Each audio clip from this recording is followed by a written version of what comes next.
எல்லாருக்கும் நமஸ்காரம். இன்னைக்கு நம்ம தசகம் 30ல 6லிருந்து 10 வரைக்கும் இருக்கக்கூடிய ஸ்லோகம் பார்க்க போறோம். நேத்தி 5வது ஸ்லோகத்துல இதே மாதிரி அந்த பெருமாள் வாமனமூர்த்தியாக அவதாரம் பண்றார் அப்படின்னு பார்த்தோம். அவளோட அம்மா அப்பா பல்லாண்டு பாடுறா அப்படிங்கிற வரைக்கும் பார்த்தோம். இன்னைக்கு 6வது ஸ்லோகத்துல அப்படி அந்த மாதிரி அந்த பெருமாள் அவதாரம் பண்ண உடனே பிரம்மா கமண்டலம் கொடுக்கிறா. பிரம்மால இருந்து ஆரம்பிச்சு எல்லா தேவர்களும் அவாவால என்ன முடியறதோ அதை அர்ப்பணம் பண்றாளாம். அப்படி பிரம்மா கமண்டலம் கொடுக்கிறார். சப்த ரிஷிகள் தர்பை புல் கொடுக்கிறா.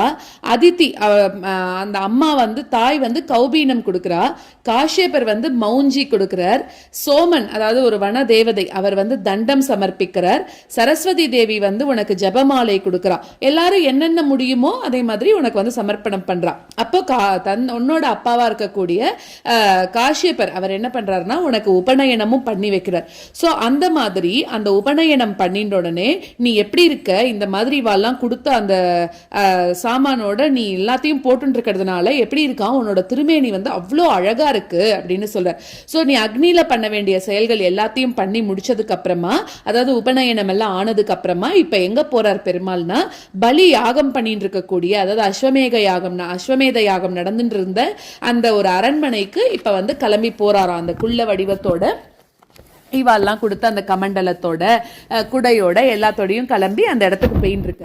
அது 6வது ஸ்லோகம். 7வது ஸ்லோகத்துல அந்த சின்ன தோற்றத்தோட நீ அந்த அஸ்வமேத யாகம் நடக்கிற இடத்துக்கு நீ போயின்னு இருக்கிற போது, யாகசாலையை நோக்கி போயின்னு இருக்கிற போது எப்படி இருந்துதான், அதாவது அந்த பூமியே நடுங்கித்தான். உருவம் தான் சின்னதா இருக்கு, ஆனா நல்ல பயங்கரமா அந்த பூமியெல்லாம் நடுங்கிட்டுன்றார். அப்ப அதை பார்க்கறதுக்கு எப்படி இருந்துதான், இந்த வாமன அவதாரத்துக்கு அப்புறமா பின்னாடி வரப்போற அந்த திரிவிக்ரம அவதாரத்தை முன்கூட்டியே சொல்ற மாதிரி உன்னோட நடை அந்த இடத்துல இருந்தது அப்படின்னு சொல்றா.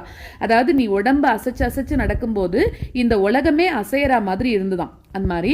அப்புறம் எதிரிகளோட அந்த வெப்பத்தை தடுக்கிற மாதிரி ஒரு கையில குடையையும், அசுரர்களை தண்டிக்க போற அப்படிங்கிறதுக்கு அடையாளமாக ஒரு தண்டத்தையும் நீ எடுத்துட்டு போன அப்படிங்கிறது 7வது ஸ்லோகம். 8வது ஸ்லோகத்துல யாகம் பண்ற இடம், அதாவது நர்மதா நதிக்கரையோட வடக்கு கரை, அதுல அஸ்வமேத யாகசாலை அதை அமைச்சு பண்ணிட்டு இருக்கான் பலி அந்த இடத்துல யாகத்தை.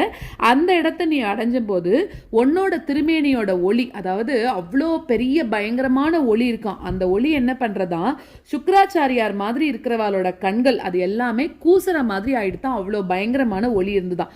அப்ப அவெல்லாம் பேசிக்கிறாளாம், இது யார், இது வந்திருக்கா திடீர்னு, சூரியனா அக்னியா இல்ல சனத்குமாரனா, யார் இவன் அப்படின்னு சொல்லி ஒரு வித பயத்தோட பேசிக்கிறாளாம். இது 8வது ஸ்லோகம்.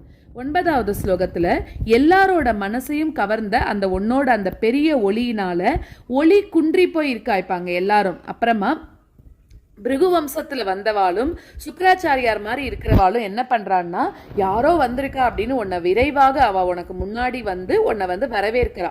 அப்போ உன்னோட திருமேனியை பார்த்ததும் நிறைய நற்செயல்கள்லாம் பண்ண அந்த பலி சக்கரவர்த்தி ரொம்ப பக்தி ஜாஸ்தியாகி அவனுக்கு அப்படியே உன்னை பார்த்து உடம்பெல்லாம் மெய் சிலிர்த்துதான். அதோட கூட உனக்கு உன்னோட திருவடிகளுக்கு அலம்பரான, உன்னோட திருவடிகளை அலம்பி உன்னை நமஸ்காரம் பண்றான் அப்படிங்கிறான். புண்ணிய தீர்த்தத்தை கூட புண்ணியமாக்க கூடிய உன்னோட அந்த பாத ஜலத்தை உன்னோட காலை அலம்பிட்டு அந்த தண்ணிய அந்த ஜலத்தை தன்னோட தலையில புரோக்ஷித்துக்கிறான். இது 9வது ஸ்லோகம். 10வது ஸ்லோகத்துல அதாவது இதுல என்ன சொல்றாருன்னா, தேவர்கள் எல்லாரும் உன்னோட அந்த ஸ்ரீபாத தீர்த்தத்தை தன்னோட சிரசுல வச்சுக்கிறான். ஆனா சிவன் வச்சுக்க போறார். எப்போ திரிவிக்ரம அவதாரம் எடுத்ததுக்கு அப்புறம் சிவனோட தலையில அந்த தீர்த்தம் போய் சேர போறது இல்லையா. ஆனா அதுக்கு முன்னாடியே இந்த பலி சக்கரவர்த்திக்கு இவ்வளோ பெரிய ஒரு பாக்கியம் கிடைச்சிருக்கே அப்படின்னு சொல்றாளாம். அதே மாதிரி அதுக்கு காரணம் என்னவா இருக்கணும் அப்படின்னாக்க, பிரகலாதனோட குலத்துல நீ வந்ததுனாலயா, இல்ல பல வேள்விகளை நீ பண்ணினதுனாலயா, இல்லாட்டி அந்தணர்கள் கிட்ட ரொம்ப பக்தியோட இருந்ததுனாலயா, எதனால நீ எனக்கு தெரியல.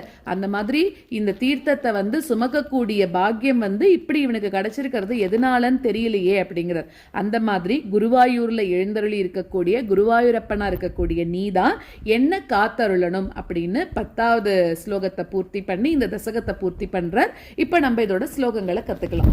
தாவத் பிரஜாபதி முகைர் உபநீய மௌஞ்சி தண்டாஜிநாக்ஷ வலயாதிபிர் அர்ச்சியமானஹ தேதீப்யமான வபுரீஷ கிருதாக்னி காரியः त्वं प्रास्थिता बलिगृहं प्रकृताश्वमेधम् तावत् प्रजापतिमुखैरुपनीय मौञ्जी दण्डाजिनाक्षवलयादिभिरर्च्यमानः तावत् प्रजापतिमुखैरुपनीय मौञ्जी दण्डाजिनाक्षवलयादिभिरर्च्यमानः देदीप्यमानवपुरीश कृताग्निकार्यः त्वं प्रास्थिता बलिगृहं प्रकृताश्वमेधम् देदीप्यमानवपुरीश कृताग्निकार्यः त्वं प्रास्थिता बलिगृहं प्रकृताश्वमेधम् तावत् प्रजापतिमुखैरुपनीय मौञ्जी दण्डाजिनाक्षवलयादिभिरर्च्यमानः देदीप्यमानवपुरीश कृताग्निकार्यः त्वं प्रास्थिता बलिगृहं प्रकृताश्वमेधम् तावत् प्रजापतिमुखैरुपनीय मौञ्जी दण्डाजिनाक्षवलयादिभिरर्च्यमानः देदीप्यमानवपुरीश कृताग्निकार्यः त्वं प्रास्थिता बलिगृहं प्रकृताश्वमेधम् गात्रेण भावि महिमोचित गौरवं प्राग् व्यावृण्वतेव धरणीं चलयन्नयासीः छत्रं परोष्मतिरणार्थम् इवाददानः दण्डं च दानवजनेष् विवसन्निधातुम् गात्रेण भावि महिमोचित गौरवं प्राग् व्यावृण्वतेव धरणीं चलयन्नयासीः गात्रेण भावि महिमोचित गौरवं प्राग् व्यावृण्वतेव धरणीं चलयन्नयासीः छत्रं परोष्मतिरणार्थमिवाददानः दण्डं च दानवजनेष्विवसन्निधातुम् छत्रं परोष्मतिरणार्थमिवाददानः दण्डं च दानवजनेष्विवसन्निधातुम् गात्रेण भावि महिमोचित गौरवं प्राग् व्यावृण्वतेव धरणीं चलयन्नयासीः छत्रं परोष्मतिरणार्थमिवाददानः दण्डं च दानवजनेष्विवसन्निधातुम् गात्रेण भावि महिमोचित गौरवं प्राग् व्यावृण्वतेव धरणीं चलयन्नयासीः छत्रं परोष्मतिरणार्थमिवाददानः दण्डं च दानवजनेष्विवसन्निधातुम्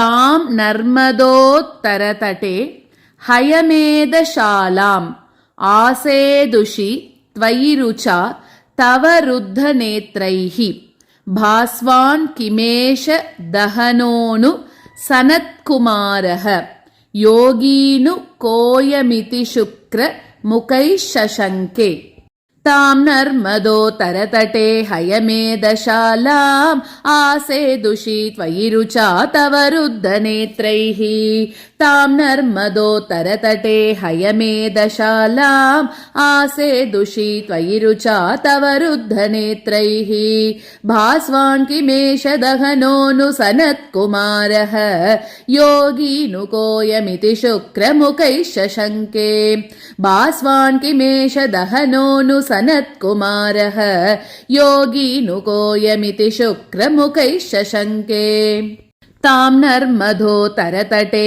हयमेधशालाम् आसेदुषि त्वयि रुचा तव रुद्धनेत्रैः भास्वान् किमेष दहनोनु सनत्कुमारः योगीनु कोयमिति शुक्रमुखैः शशङ्के तां नर्मदोत्तरतटे हयमेधशालाम् आसेदुषि त्वयि रुचा तव रुद्धनेत्रैः भास्वान् किमेष दहनोनु सनत्कुमारः योगीनु कोयमिति शुक्रमुखैः शशङ्के आनीतमाशु भृगुभिर्महसाभिभूतैः त्वां रम्यरूपमसुरः पुलकावृताङ्गः भक्त्या समेत्य सुकृति परिपूज्य पादौ तत्तोयमण्वधृतमूर्धनि तीर्थतीर्थम् आनीतमाशु भृगुभिर्महसाभिभूतैः त्वां रम्यरूपमसुरः पुलकावृताङ्गः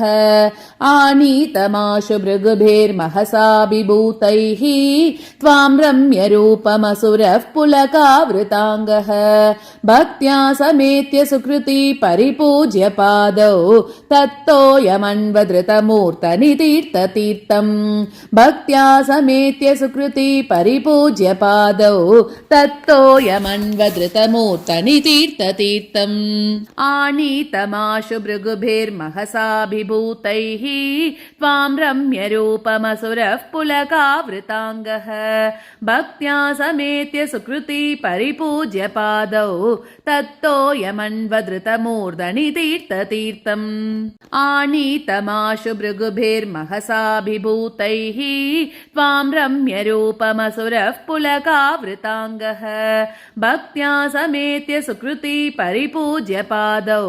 तत्तोयमन्वधृतमूर्धनितीर्थतीर्थम् प्रह्लादवंशजतया क्रतुभिर्द्विजेषु विश्वासतोनु तदिदं दितिजोऽपि लेभे यत्ते पदाम्बुगिरिशस्य शिरोभिलाल्यं सत्वं विभो गुरुपुरालय पालयेताः प्रह्लादवंशजतया क्रतुभिर्द्विजेषु विश्वासतोनु तदिदं दितिजोऽपि लेभे प्रह्लादवंशजतया क्रतुभिर्द्विजेषु विश्वासतोनु तदिदं दितिजोऽपि लेभे यत्ते पदाम्बुगिरिशस्य शिरोभिलाल्यं सत्वं विभो गुरुपुरालय पालयेताः यत्ते पदाम्बुगिरिशस्य शिरोभिलाल्यं सत्वं विभो गुरुपुरालय पालयेताः